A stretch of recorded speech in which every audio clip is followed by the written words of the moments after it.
നമ്മളുടെ ഹോം സ്ക്രീനിൽ ഇങ്ങനെ മെസ്സേജുകൾ വന്നുകൊണ്ടേയിരിക്കും.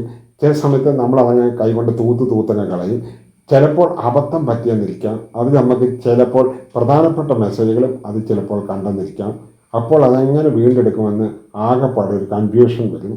അത് വീണ്ടെടുക്കാൻ പറ്റിയ വളരെ നല്ലൊരു സെറ്റിങ്സ് ഇവിടെ തന്നെയുണ്ട്. അതേതാണെന്നാണ് എൻ്റെ കൂട്ടുകാർക്ക് ഞാൻ പറഞ്ഞു തരുന്നത്.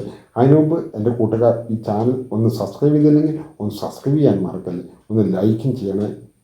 പിന്നെ ഇഷ്ടമായെങ്കിൽ ഈ വീഡിയോ മറ്റു കൂട്ടുകാർക്കൊന്ന് ഷെയറും ചെയ്ത് കൊടുക്കാൻ മറക്കല്ലേ. അത് നമുക്ക് വിശദമായ വീഡിയോയിലേക്ക് കടക്കാം. അതിനായി നിങ്ങളുടെ ഫോൺ ഓപ്പൺ ചെയ്യുക. അപ്പോൾ നിങ്ങളുടെ ഫോണിൽ എല്ലാ ആപ്ലിക്കേഷനും അവിടെ വന്നതായി കാണാൻ സാധിക്കും. നിങ്ങൾ അവിടെ സെറ്റിങ്സിൻ്റെ ഒരു ഐക്കൺ കാണും. നിങ്ങൾ അവിടെ ഒന്ന് ക്ലിക്ക് ചെയ്ത് കൊടുക്കുക.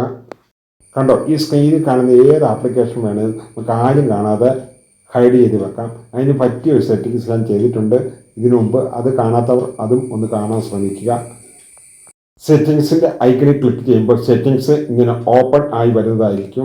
അപ്പോൾ അവിടെ നേരെ മുകളിലായി ഒരു സെർച്ച് ബാർ കാണാം. നിങ്ങൾ അവിടെ ഹിസ്റ്ററി എന്ന് ടൈപ്പ് ചെയ്ത് കൊടുക്കുക.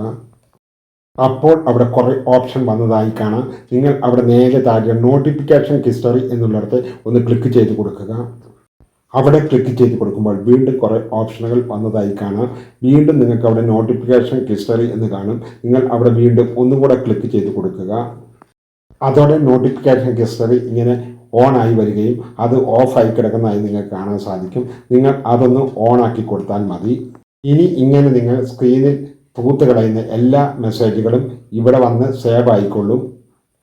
ഇതിങ്ങനെ ഓണാക്കിയിട്ടാൽ മാത്രമേ സേവ് ആകുകയുള്ളൂ. അപ്പോൾ എല്ലാ മെസ്സേജും നിങ്ങൾക്ക് ഇവിടെ വന്ന് കിടക്കുന്ന കാണാം. ഇവിടെ നിന്ന് നിങ്ങൾക്ക് നഷ്ടപ്പെട്ട മെസ്സേജ് വീണ്ടെടുക്കുവാനും സാധിക്കും. എൻ്റെ കൂട്ടുകാർക്ക് ഈ ചെറിയ അറിവ് ഇഷ്ടമായെങ്കിൽ നിങ്ങൾ സബ്സ്ക്രൈബ് ചെയ്യാനും ലൈക്ക് ചെയ്യാനും മറക്കല്ലേ. ഇഷ്ടമായെങ്കിൽ നിങ്ങളുടെ കൂട്ടുകാർക്കും നിങ്ങളൊന്ന് ഷെയർ ചെയ്ത് കൊടുക്കാനും മറക്കല്ലേ. ഇനി ഇതുപോലെയുള്ള പുതുമയായ വീഡിയോകളുമായി വരാമെന്ന നല്ല ആത്മവിശ്വാസത്തോടെ ഗുഡ് ബൈ.